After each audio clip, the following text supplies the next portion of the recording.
Hello बच्चों, आज हम पढ़ने वाले हैं छायावाद। हम आधुनिक काल पढ़ रहे थे, जिसमें हमने भारतेंदु युग, द्विवेदी युग हमने देख लिया था और आज हम देखने वाले हैं छायावाद।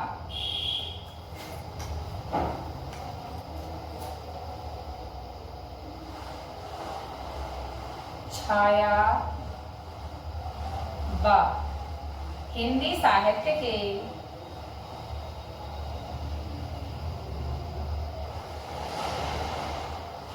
हिंदी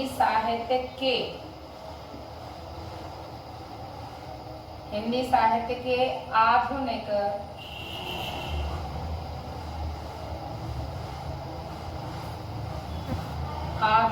चरण में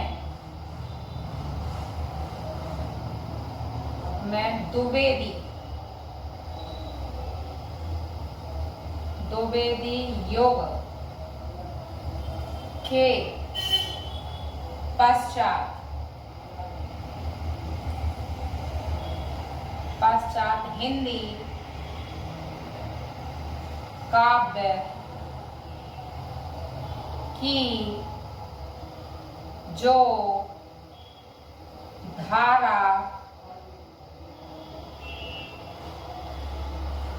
हिंदी काव्य की जो धारा विषय वस्तु की दृष्टि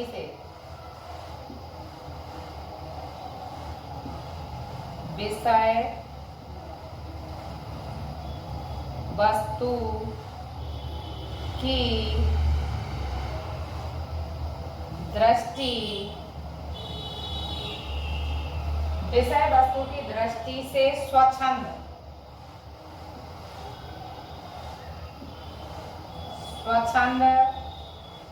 प्रेम भावना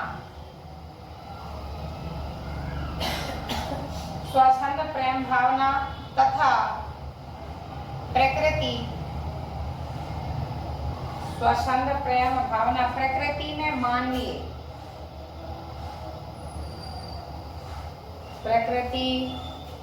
में मानवीय क्रिया कलापों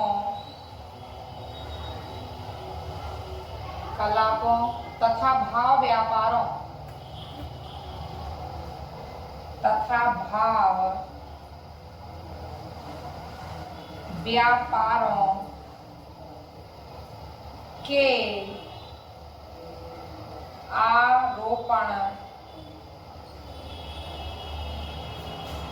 व्यापारों के आरोपण और कला की दृष्टि से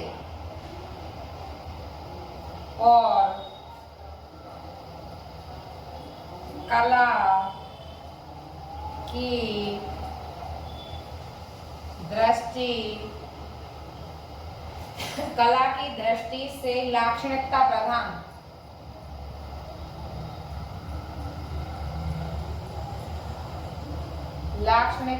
प्रधान नवीन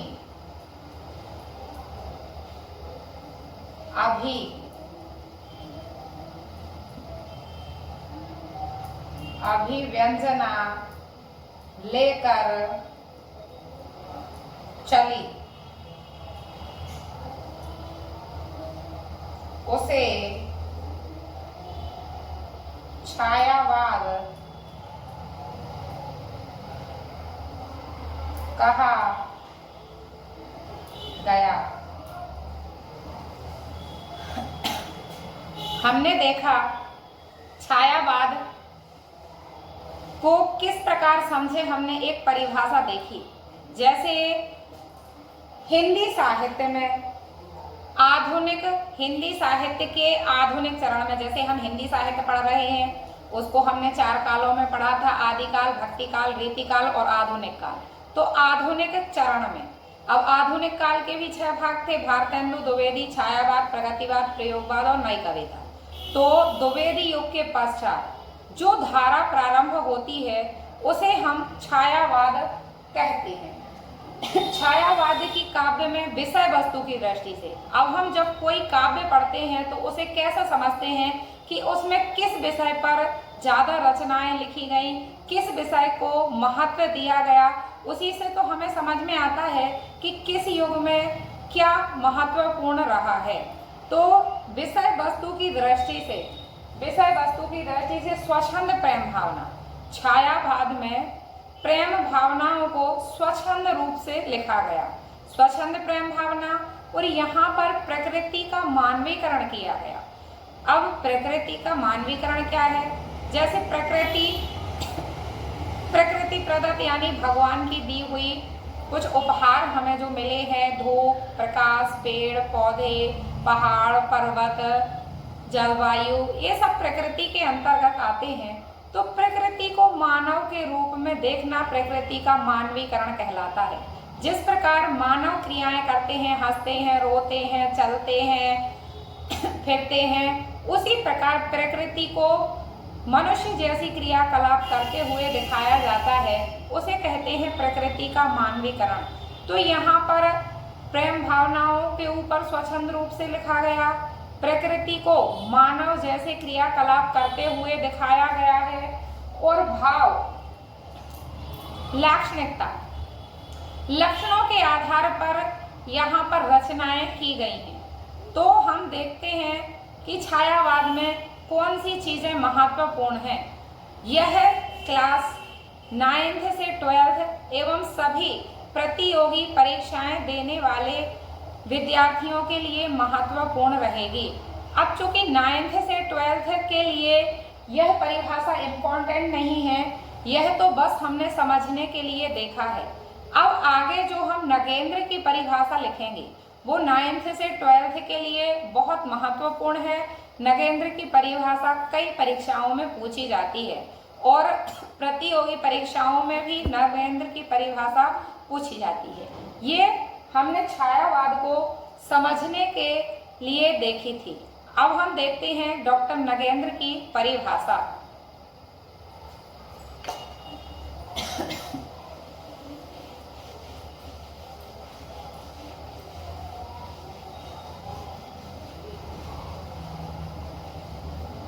डॉक्टर नगेंद्र के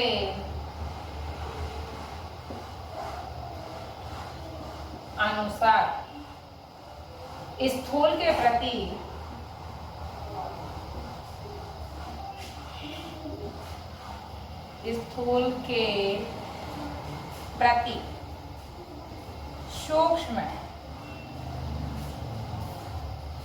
सूक्ष्म के विद्रोह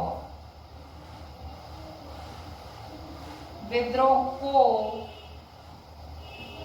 छायावाद कहा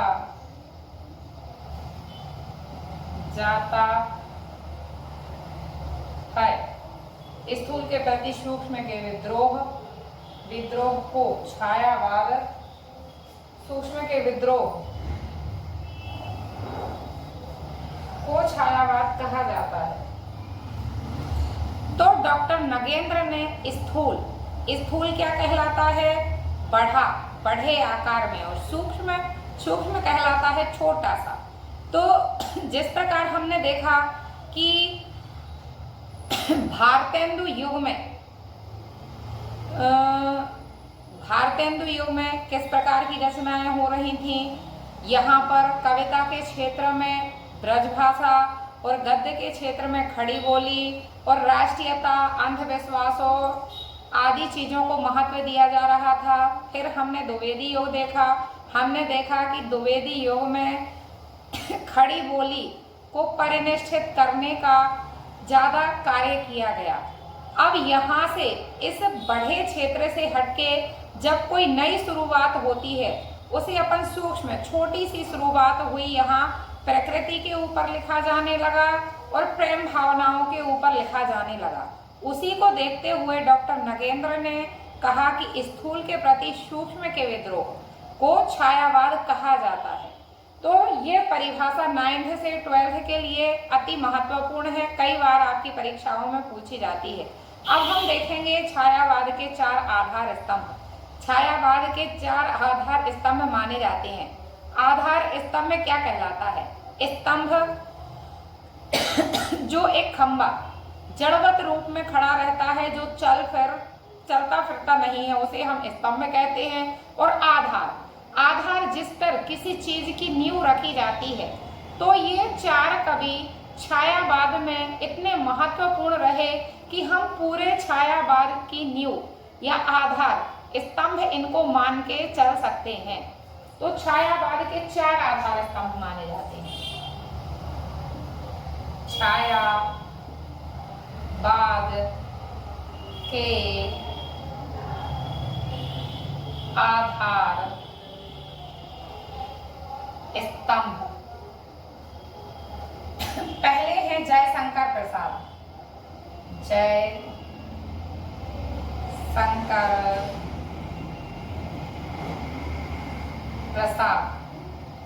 जयशंकर प्रसाद। दूसरे हैं सुमित्रा नंदन पंत।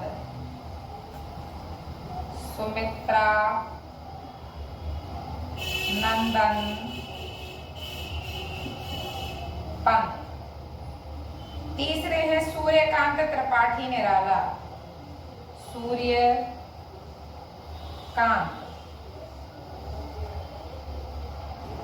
त्रिपाठी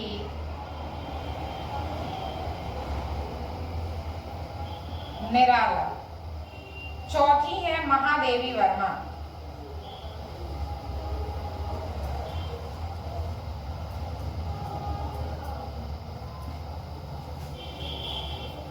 ये 4 छायावाद के आधार स्तंभ माने जाते हैं। सारा छायावाद इन 4 कवियों के ऊपर टिका हुआ है। तो हम इन्हें अति महत्वपूर्ण मानते हुए, और 12th की परीक्षाओं में 10th की परीक्षाओं में पूछ लिया जाता है कि छायावाद के आधार स्तंभ नहीं है, इन 4 में से किसी एक का नाम हटा दिया जाता है या छायावाद के आधार स्तंभ माने जाते हैं, तो विकल्प में इन 4 में से किसी एक का नाम रख दिया जाता है। तो हमें पता होना चाहिए कि छायावाद के आधार स्तंभ कौन कौन माने जाते हैं। तो उनमें जयशंकर प्रसाद, सुमित्रा नंदन पंत, सूर्यकांत त्रिपाठी निराला और महादेवी वर्मा, इन 4 के नाम आते हैं। और ये 4 छायावाद के अति महत्वपूर्ण कवि भी हैं। अब हम देखेंगे छायावाद की विशेषताएं।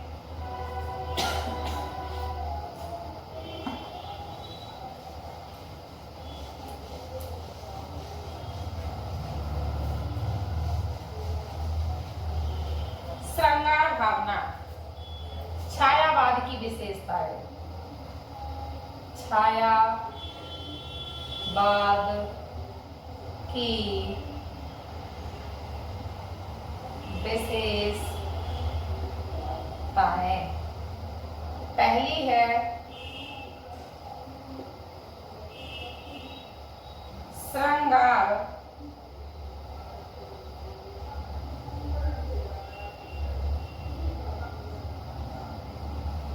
भावना। श्रृंगार भावना छायावादी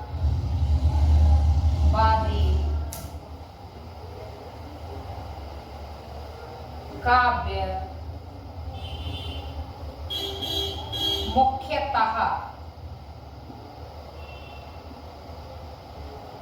श्रृंगारी काव्य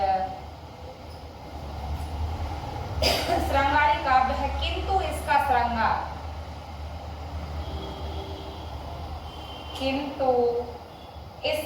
श्रृंगार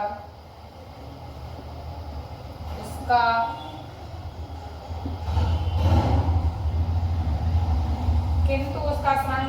अतीन्द्रिय सूक्ष्म श्रृंगार है।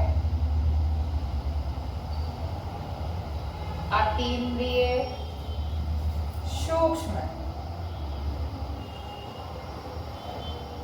श्रृंगार। अतीन्द्रिय सूक्ष्म श्रृंगार है छायावाद का श्रृंगार। छायावाद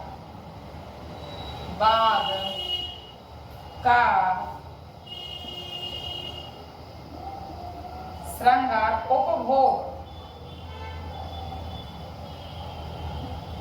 उपभोग की वस्तु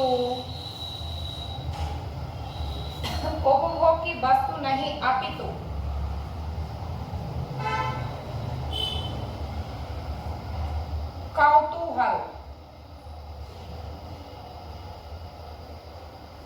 कौतूहल और विस्मय का विषय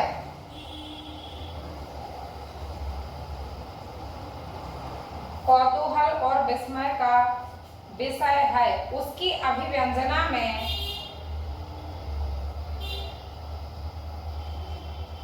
उसकी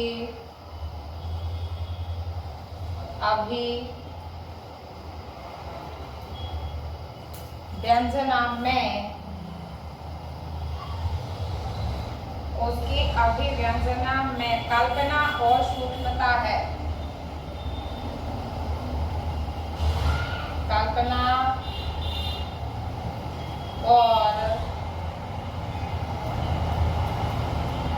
सूक्ष्मता है। अब जैसे कि हमने छायावादी की एक महत्वपूर्ण विशेषता देखी, श्रृंगार भावना। छायावादी हमने देखा कि छायावादी काव्य मुख्यतः श्रृंगारी काव्य है। इसमें श्रृंगार सुंदरता का वर्णन हमें देखने के लिए मिलता है। फिर इन्होंने बताया कि इसका श्रृंगार अतीन्द्रिय सूक्ष्म है, यानी बहुत छोटी छोटी चीजों को बहुत अच्छे ढंग से या सुंदरता से संबंधित, प्रकृति की सुंदरता ले लो, चाहे नारी की सुंदरता ले लो, उसके छोटे छोटे अंश को इन्होंने बहुत ही सुंदर ढंग से चित्रित किया है। तो कहा गया है कि छायावादी श्रृंगार अतीन्द्रिय सूक्ष्म श्रृंगार है। फिर हम देखेंगे कि यहाँ का छायावाद का श्रृंगार उपभोग की वस्तु यानी उपयोग करने की वस्तु नहीं, बल्कि कौतूहल और विस्मय, इतना सुंदर ढंग से इन्होंने चित्रण किया है कि लोगों को आश्चर्य, विस्मय क्या है, आश्चर्य है, तो कौतूहल या विस्मय हो जाता है, आश्चर्य होने लगता है। और बताया गया है कि उसकी अभिव्यंजना क्या है, किसी चीज को व्यक्त करना, प्रकट करना, बताने को हम कहते हैं अभिव्यंजना। तो छायावादी काव्य की अभिव्यंजना कल्पना और सूक्ष्मता है, यानी कि उसमें कल्पना का भी सहारा लिया गया है और बहुत सूक्ष्मता के साथ छायावादी काव्य का इन्होंने वर्णन किया है, श्रृंगार यानी सुंदरता का वर्णन किया गया है। अब हम अगली विशेषता देखते हैं, प्रकृति का मानवीकरण।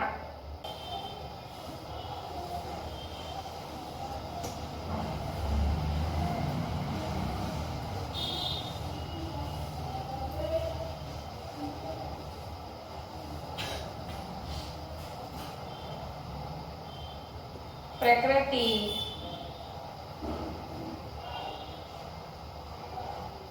का मानवीकरण।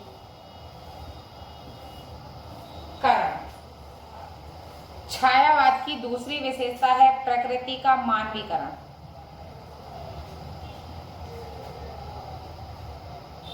छायावादी कवियों ने छायावादी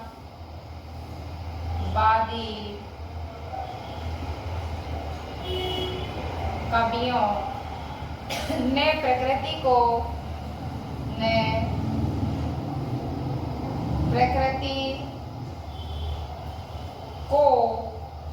अनेक रूपों में देखा है, अनेक रूपों में देखा है। कहीं उन्होंने प्रकृति को कहीं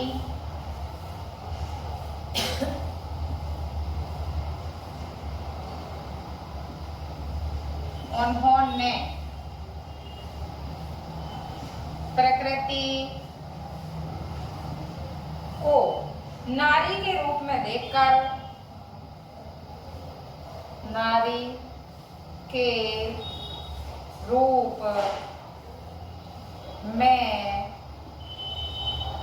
देख कर, नारी के रूप में देखकर उसके सूक्ष्म सौंदर्य का, उसके सूक्ष्म सौंदर्य, सूक्ष्म सौंदर्य का चित्रण किया है।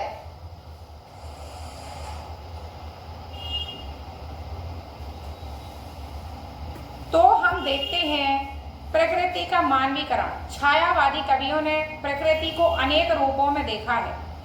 कहीं कहीं पर इन्होंने प्रकृति को नारी की भांति मानकर उसकी सुंदरता का सूक्ष्म यानी बहुत छोटे से छोटी चीज का बहुत अच्छे ढंग से चित्रण करने का प्रयास किया है। तो हम देखते हैं प्रकृति का मानवीकरण। अब हम देखते हैं तीसरी विशेषता, नारी के प्रति नवीन भावना।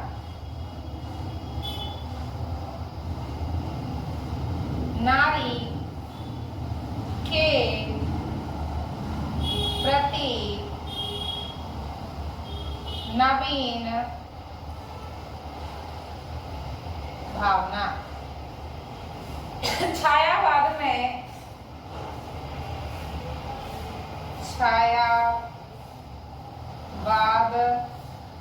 छायावाद में श्रृंगार और सौंदर्य का संबंध, श्रृंगार और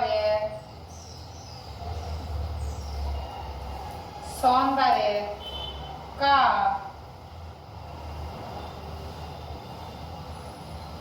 संबंध मुख्यतः नारी से है। मुख्यतः नारी से है। वह इस पार्थिव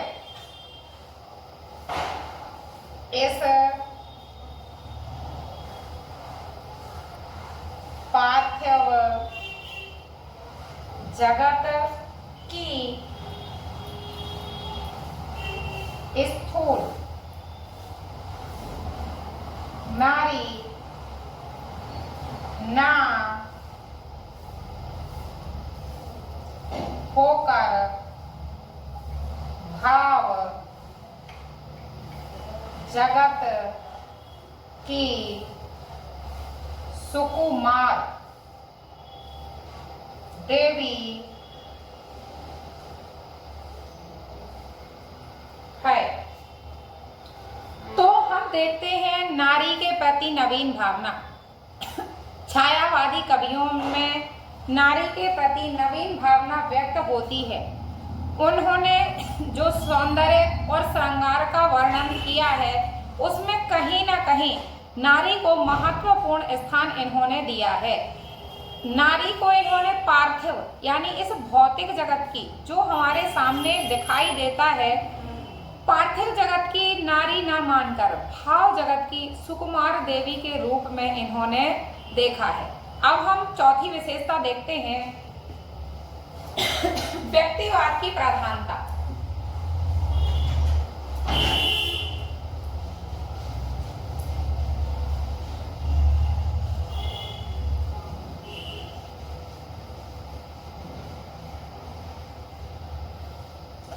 व्यक्तिवाद की प्रधानता।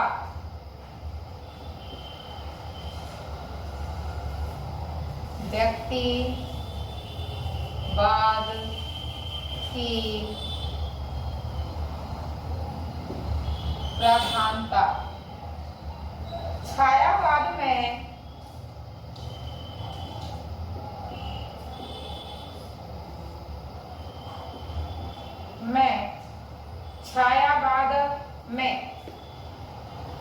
व्यक्तिगत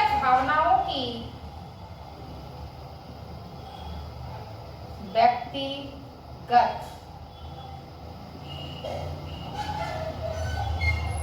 भावनाओं की व्यक्तिगत भावनाओं की प्रधानता है।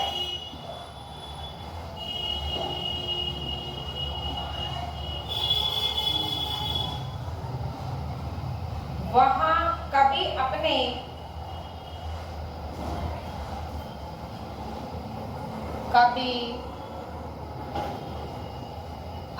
सुख दुख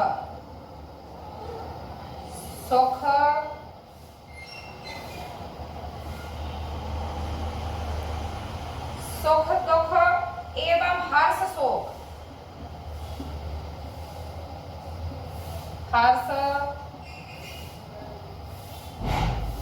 हर्ष शोक को ही वाणी प्रदान करते हुए खुद को अभिव्यक्त करता है। खुद को अभिव्यक्त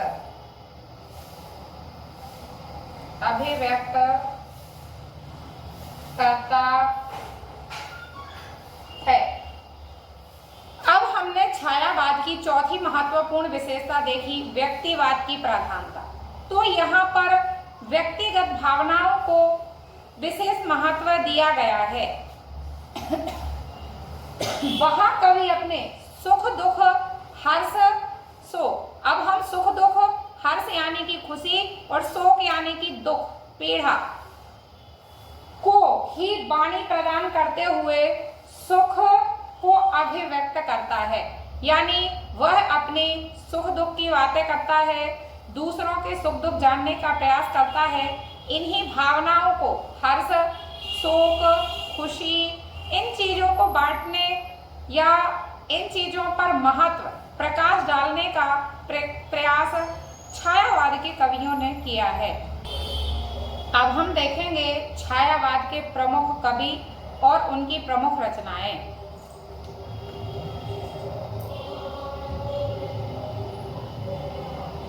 छायावाद के प्रमुख कवि एवं उनकी प्रमुख रचनाएं। पहले हैं जयशंकर प्रसाद। पहली रचना है कामायनी, जो कि उनका महाकाव्य है। दूसरी रचना है आंसू। तीसरी रचना है लहर और चौथी रचना है झरना। अब हम देखेंगे सुमित्रा नंदन पंत, दूसरे कवि। सुमित्रा नंदन पंत। पहली रचना है पल्लव, दूसरी ग्रंथि, तीसरी गुंजन, चौथी रचना है उच्छ्वास। अब चूंकि 9th से 12th के लिए दो कवि और उनकी दो रचनाएं महत्वपूर्ण हैं, लेकिन हम चारों कवि जो महत्वपूर्ण है छायावाद के लिखवा देते हैं। बच्चे अपने अनुसार याद कर लेंगे।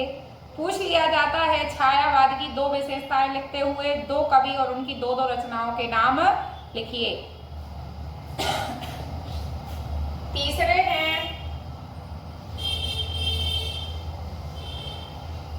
सूर्यकांत त्रिपाठी निराला।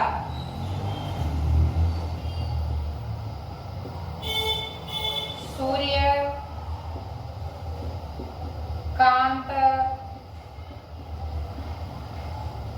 त्रिपाठी निराला। रचनाएं हैं परिमल,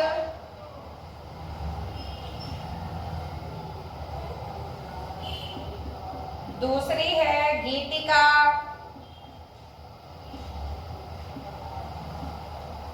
परिमल गीतिका, तीसरी अनामिका और चौथी है तुलसीदास।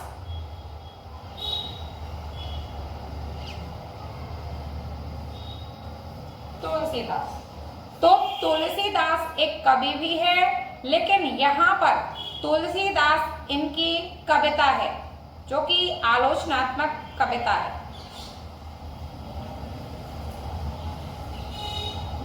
फिर हम देखेंगे चौथी कवित्री महादेवी वर्मा। महादेवी वर्मा। महादेवी वर्मा की रचना है रश्मि,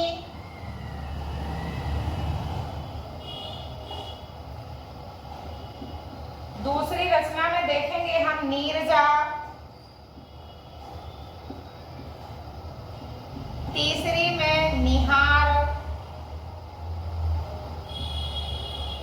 और चौथी में देखेंगे हम सांध्य गीत।